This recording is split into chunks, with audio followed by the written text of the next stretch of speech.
الميثاق. هذا الميثاق لم يكن حجمه بهذا الشكل، كان حجمه كبيرا، وهو جهود أسرة من العلماء. وهذه الأسرة ليست باعتبار النسب، بل باعتبار أن الوالد والجد وجد الجد يعني أمضوا ردحا طويلا في العمل الدعوي في بلاد الشام. وكان الوالد رحمه الله حفظه الله سبحانه وتعالى قبل أن يصدر هذا الميثاق في شكله المهذب الظريف النظيف الذي ترجم إلى عدد من اللغات، الفرنسية ترجمته ابنتي، والإنجليزية وكذا وكذا إلى غير ذلك، وآخرا الأندونيسية والروسية والتركية، وحضرنا في تركيا العام الماضي على هذا الميثاق. الميثاق هو عبارة عن خلاصة فهم، أو أعرفه الآن، هو عبارة عن خلاصة فهم دقيق، وهو عبارة عن خلاصة وتجمع الآراء.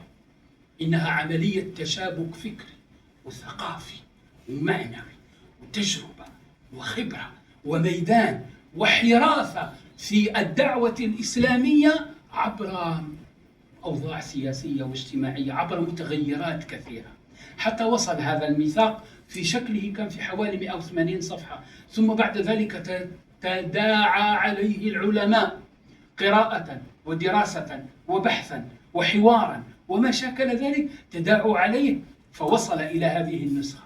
فنحن اليوم نأتي لنعرف خلاصة تجربة رجال عملوا وضحوا واغتربوا وهاجروا وقرأوا، هم عبارة عن ماذا؟ عن جبال وركام من المعارف الدقيقة والمضبوطة التي اجتمعت في لحظة فهم واقعية عقلية دقيقة لإيجاد حلول لهذه الأمة. اليوم إذا طلعت سيادتكم فيما بعد، يعني لا نمل حديثكم طبعا، ونحن بفضل الله عز وجل زدنا عن الغربان عيونا، لكني استسمحك في الختام بدقيقة بها كلام قد يؤم. نعم.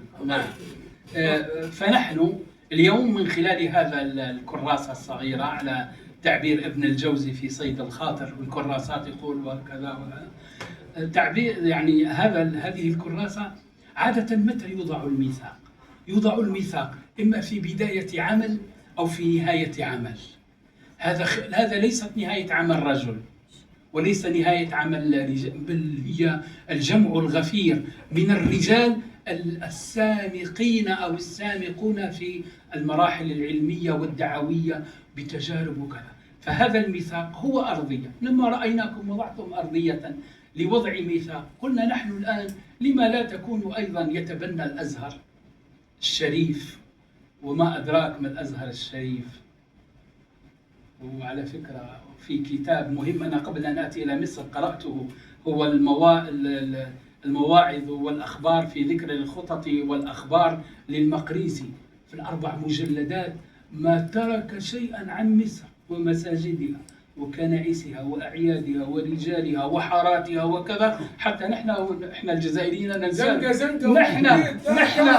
نحن اللي بنينا الأزهر بكتامة وكذا. قال السيد العقيد القذافي عليه سحائب الرحمة.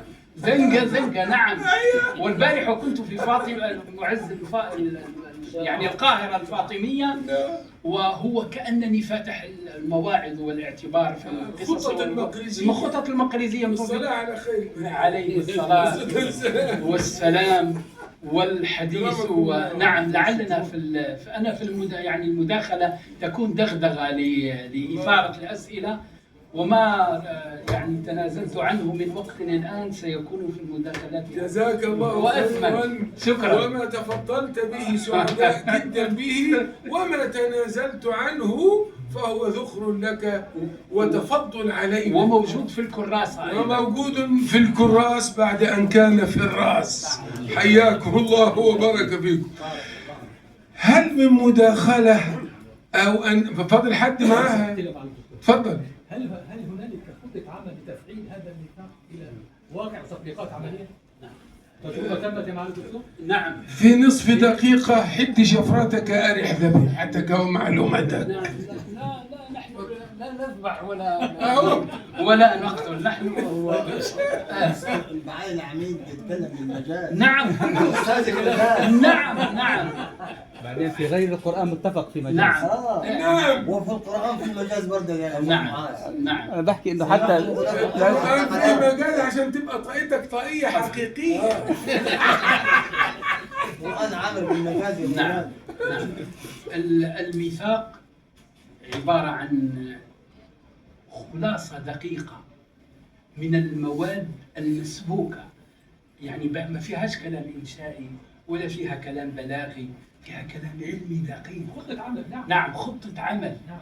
غير قابلة للتأويل، وهي في خضم الخطابات والكلام الذي يدور هنا وهناك تنفذ مباشرة إلى صاحب المقام ومقاصد صاحب المقام عليه الصلاة والسلام في صناعة الإنسان. وهل هي بعد إذن سيادتك تخص أرض الفرنجة الكندية أم إنها تعم أرض الله وسنة خير البرية؟ نعم، بعد ما يطلع عليها السياق إن شاء الله سيكتشف الدكتور والدكاترة الآخرين والباحثين على أنها تخص العالم الإسلامي ككل، العالم ككل، فضلا عن العالمين العربي والإسلامي.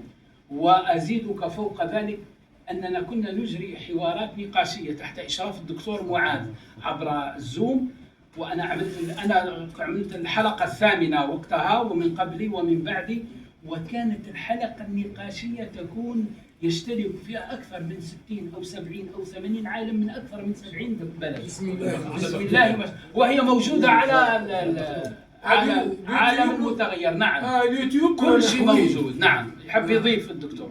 مداخلة في دقيقة بعد منكم. الله يجزيكم الخير. أنا أختصر مباشرة. طبعا الميثاق موجود على الإنترنت لمن أراد أن يطلع عليه، متاح. الميثاق هو أرضية مشتركة لمراحل قادمة بإذن الله عز وجل. هناك الآن خطة